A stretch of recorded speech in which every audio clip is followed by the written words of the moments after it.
ഒരു കാറ് വാങ്ങിക്കുമ്പോഴത്തേക്കും എന്നെപ്പോലുള്ള ആൾക്കാരുടെ one of the main concerns എന്ന് പറയുന്നത് മൈലേജ് ആയിരുന്നു. അപ്പോൾ ഞാൻ ഇത് വാങ്ങിക്കുന്നതിന് മുൻപ് ഒരുപാട് പേരോട് അഭിപ്രായങ്ങൾ ചോദിച്ചിരുന്നു, അതുപോലെ ഒരുപാട് റിവ്യൂസ് കണ്ടിരുന്നു. ഇങ്ങനെ എല്ലാം കണ്ടപ്പോൾ എനിക്ക് പൊതുവേ കിട്ടിയത് ഒരു 16-17 ഒക്കെയാണ് മൈലേജ് കിട്ടുക. 18.5 കമ്പനി ക്ലെയിം ചെയ്യുന്നുണ്ട് എന്നുണ്ടെങ്കിലും ഒരു 16-17 ഒക്കെയാണ് മൈലേജ് കിട്ടുക എന്നാണ് പറഞ്ഞിരുന്നത്. ഇപ്പോൾ നിലവിൽ ഈ കാറ് 5000 കിലോമീറ്റേഴ്സാണ് ഓടിയത്. അപ്പോൾ എനിക്ക് മാക്സിമം കിട്ടിയേക്കുന്ന മൈലേജ് എന്ന് പറയുന്നത് 12.3 ആണ്.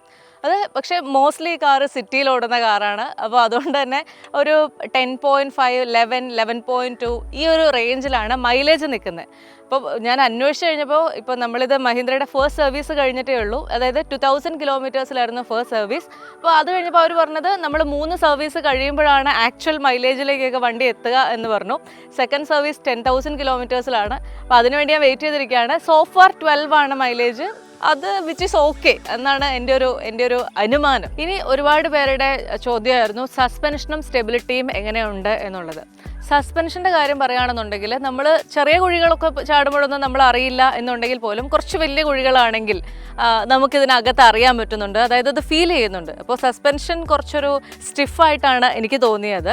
ഇനി സ്റ്റെബിലിറ്റിയുടെ കാര്യം വരികയാണെന്നുണ്ടെങ്കിൽ സ്റ്റെബിലിറ്റി നമ്മളിപ്പോൾ നല്ല സ്പീഡിൽ പോയിക്കൊണ്ടിരിക്കുകയാണെന്നുണ്ടെങ്കിൽ സ്റ്റെബിലിറ്റി കുറച്ച് കുറയുന്നുണ്ടോ എന്നുള്ളത്, അതായത് മറ്റ് SUV-കൾ ഓടിക്കുന്നതിൽ നിന്ന് ഇതിന് സ്റ്റെബിലിറ്റി കുറച്ച് കുറയുന്നുണ്ടോ എന്നുള്ളൊരു തോന്നൽ വരാറുണ്ട്. അപ്പോൾ അതുകൊണ്ട് തന്നെ അതിനൊരു ഓക്കെ എന്നുള്ളൊരു ഫീലാണ്.